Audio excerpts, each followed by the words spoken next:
the end too. Yeah. Cut it at the end. You said we believe it. He said, because you're a man of your word. Amen. That's what he God didn't have nothing else to swear by. So he said that this word, he said, this is what we'll hold everything on, is this word of God. And that's what I guess hinders a lot of people, because they really don't know what the word of God says about them. Yes. And so if you don't know what the word of God says about you, then the word will tell you who you are and what you can do and what you can't do. And so, man, if he said it, we believe it. And so we have to look in this word to see what that is. But welcome to Growing in the Vine Ministries, everybody, where we teach people how to grow, change, and produce in everyday life. So thank you guys for being a part of this today. But I think we're going to go to school today. So we got to do a little learning here today, like we do every week. But it's some interesting stuff that I have to talk about today. But we can't go too much into depth, because it was making my head spin when I was studying some of this stuff, or trying to study some of this. But we're going to talk a little bit about waves today. So there's all different type of waves out there. They got wavelengths, wave frequencies, wave refraction, wave speed, surface waves, microwaves, X-rays, radio waves, ultraviolet rays, infrared rays, visible light rays, gamma rays, sun rays, Milky Ways. Oh no, I'm sorry, that's a kid. I'm sorry. Wait. Actually, Milky Way is galaxy. Well, I'm just saying if y'all were paying attention. All right. But yeah, so y'all caught it. We paying attention. But waves can be used to describe science. I didn't know this. Waves can be used to describe behaviors. And waves can be used to describe trends and different things that go on in this life. But waves have many different meanings. Yes. Because a wave is a motion of the hand. Yes. That's a wave. Yes. You know, and then it's to float or to play or to shake in the air current. So a flag is more like a flag. It can wave. It waves in the air. Yes. And it's also a surging movement of a group. So it can be a trend. It's a wave. It's a wave that's going on. It's something that's happening. And we can use it with the pandemic. It's a wave going on right now. And it could be a hair pattern. Wavy hair. That's what your hair is, Alyssa. Wavy hair. The kids asked me one time, they say, Dad, why don't you get some waves? No. So it's a hair pattern also. So that's what wave is used with also. And it's something that swells or dies. And that can be like the ocean. You see a wave, it swells up, then it crashes. Yeah.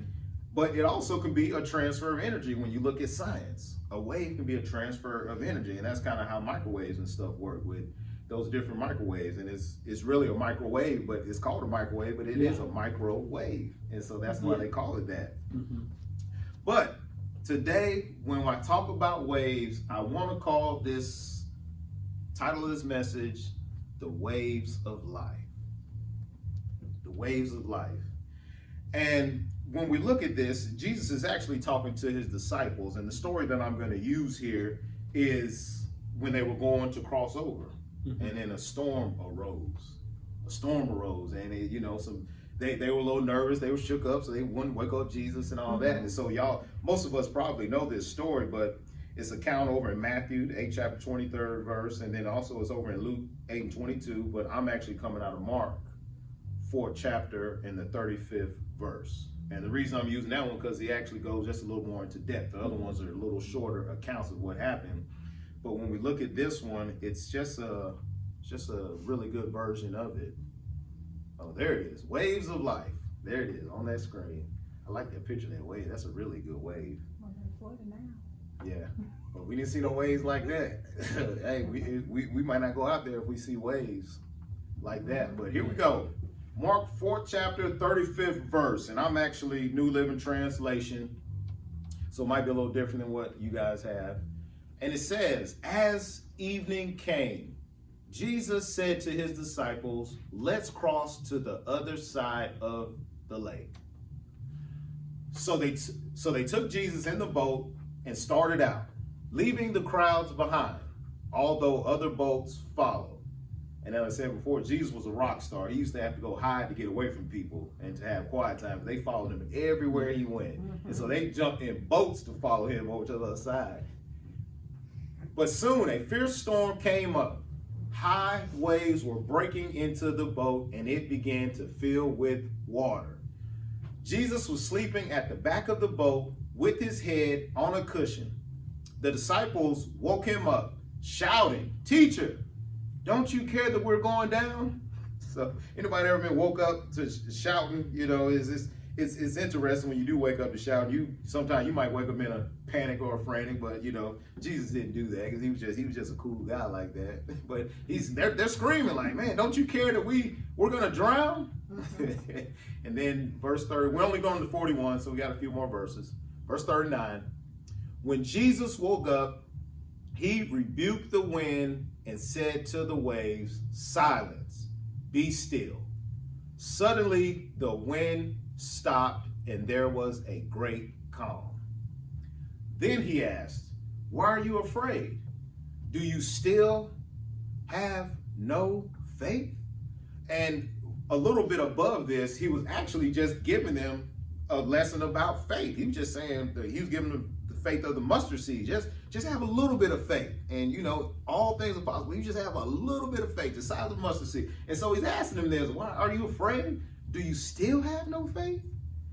And then this is what the disciples were absolutely terrified. So I guess they didn't answer his question. They just were terrified. It said they were terrified. But then they spoke to each other. They said, "Who is this man?" They asked each other. "Even the wind and the waves obey him." So when I first look at what Jesus is saying here, if he's saying, let's go over to the other side, there was a reason for it. But then it was also, when you look, they must not have saw a storm if they were willing to sail. See, that's what you have to look at, because most people wouldn't have went out there if it was a big old storm on the ocean to go over there. And it does say that high waves were out there and water was coming into the boat. And I don't know if you guys ever been on a boat before when it was bad seas. Well, I guess you were a Navy guy, Dad, so I know you've been in some rocky waters. But I remember when we were on our cruise, terrible weather. The weather got so bad on our cruise that they wouldn't even let you go outside. And you see people, they had the little rails going down the hallways. Nobody really came out, but you actually saw people holding on the rails, walking, and go people. I mean, I had barf bags just in case they throw up. And it was rough. So, man, if you've never been in it, you really don't know. But it is. It's not a great feeling. And so this is what they're kind of going through. But Jesus, he's saying he's in the back sleeping. He's sleeping with all these high waves and all that going on. And he had to be under the boat, because if not, water would have been hitting him everywhere if he was on the top. But he's sleeping back there. And I'm thinking like, they wake Jesus up shouting. They're like, "Man, do you care if we perish?" And I'm thinking to myself, well, he is God. But he's thinking like, well, first off, I can swim and I can walk on water, so I know I'm gonna be all right. I don't know what you guys are gonna do, but I'm cool. I said, so he was sleeping through this storm, but they're shouting like, "Man, this guy, you don't you care that we perish?" And then they say, "Man, he said, peace be still. Even the waves calm the storm." But when I look at waves also, a wave is just a reaction of the wind.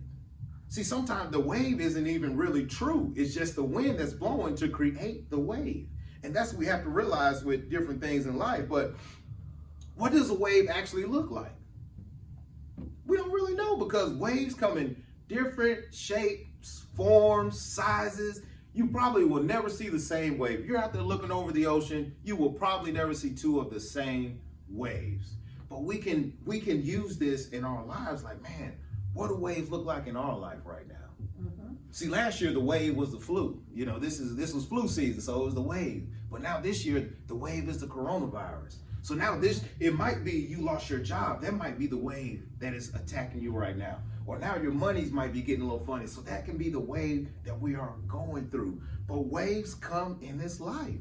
It's just part of it. And sometimes it's high waves. They were experiencing high waves in this.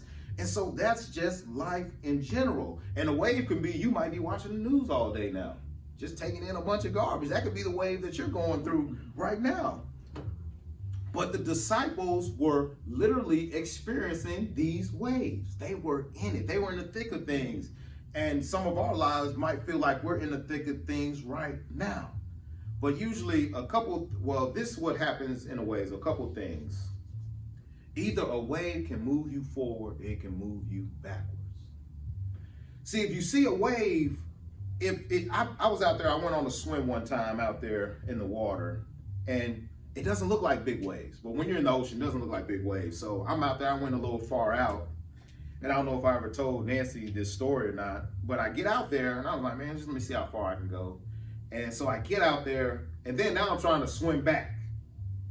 And now it feels like you can't come back. See, the waves that kind of took me out a little bit, but it feels like the waves are pushing you in, but it's something else that's kind of pulling you back out there.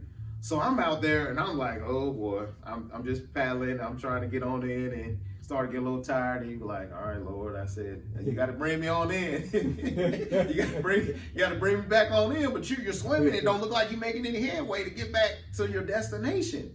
But that's what happens. A wave can either push you backwards or it can pull you forward.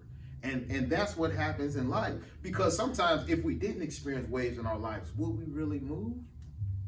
Or will we just stay stagnant? You just have to really think about that, because most time if people get hit by a wave is going to make you do one or two things. It's going to make you stay in the water. It's going to make you get out the water. That's usually the way it works. But we're different than most people, because some people see waves as an opportunity. Yeah. If you're a surfer, if you go to the beach and it's calm, you're not staying. You're not going to stay at the beach if there's no waves out there. But for people like Nancy and I, if the waves are out there, it's usually the wind is out there also. So we're sitting on the beach. It might blow some sand in your face, might blow your umbrella up. So we might not like the waves and the choppiness of the water, but for some reason surfers do. That's a great day for them to experience certain waves of life. And so we have to look and see, man, waves can only do so much. So when Jesus, he had to end up talking to the waves. He said, peace, be still. They can't handle these waves, so y'all just go on and chill out. But then also, what does a wave do also? Back in those days, it was a sailboat. So don't you need some wind and the waves to propel you where you want to go? So you will go out in certain waves, but now you don't want the real big ones, but the wave actually represents the wind blowing on the water. And you needed sails and different things, the wind to put in your sails in order to propel you to the destination that they were going to. And that's what he was doing. That's where they were going, because they had to go to the other side. So they needed some wind technically to push them over to the other side. And we were actually reading a devotion this morning with a couple of guys that I'm in a devotion with. And it was interesting because that's exactly what they were talking about. They said, man, and when you're in this and they tell you, stand firm. They tell you, stand firm. You know, you hold that sail and you bracing, but it's coming at you, but you have to stand firm with this wind and this adversity that's plowing, that's trying to hit you, and that's trying to take you out, because waves can only do so much. They can only do so much. They're only there to propel you really to where you need to go to, because they can't really hurt you. But when you look at Jesus, and I say he's such a cool guy because he's back there sleeping. Who can sleep in those type of storms and those situations? That's very interesting. But he used this as a time to rest. He was resting in the midst of a storm. And so when Paul says, man, follow me as I follow Christ, or imitate me as, I follow Christ, man, do we have enough faith to trust God and to rest in a storm? I don't know. I don't know if we really do, because certain situations that arise in my life, I'm like, man, okay, well, how am I going to get through this? And you want to get out of it. You don't want to be stuck in it, but it will make you do something. It will either push you forward or it's going to hold you back. Which one do you want to do? So with everything that's going on right now, is it going to push us forward or is it going to hold us back? Or does this draw us closer to God, or does it take us further away from God? So what do we say with this wave that is going on in almost everyone's lives, in the world's life right now?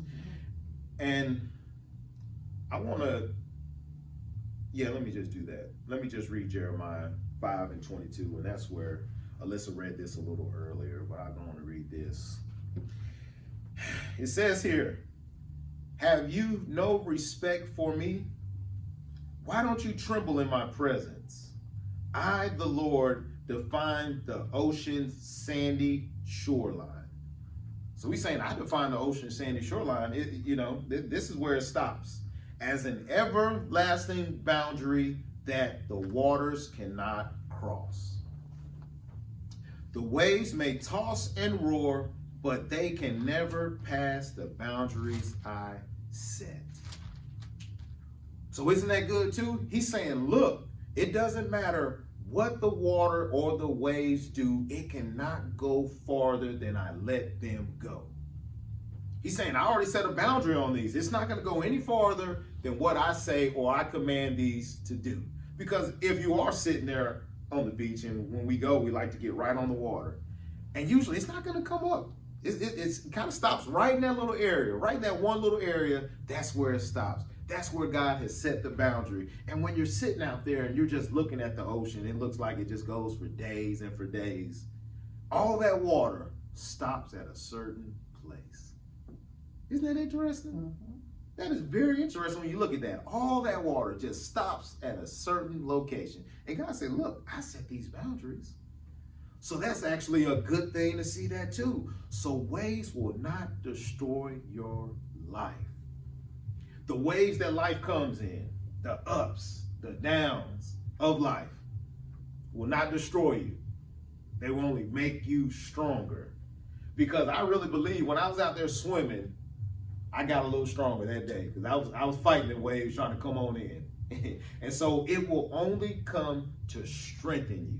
The waves of life that we go through only come to strengthen us. All right. Okay. And so, yes. No, and it says, and this is what I put here. So it doesn't matter how bad the waves of life get. They can only come so far. So take God at his word and just believe peace be still in our lives. So it doesn't matter whatever you're facing, whatever you're going through, whatever life is thrown at you right now, just trust and believe God and just quote his word. Say, peace be still. Peace be still. I'm not worried about these waves because God has already given me a destiny that I need to go to. So we got to make it over to the other side. And I'm going regardless. It doesn't matter what's happening here. I'm going over to the other side. And Jesus had a destiny that he had to fulfill, so he had to make it to the other side. And that's the way we have to start looking at this. Like, man, this wave is coming, but I know if my destiny isn't fulfilled, I still got to go over to the other side. Doesn't matter what waves are coming in my area, in my arena. And so that's just a really short message for me today with this. But just think about that. That's the waves of life that we go through. The ups and the downs and different little things like that. But the waves can only come so far in your life.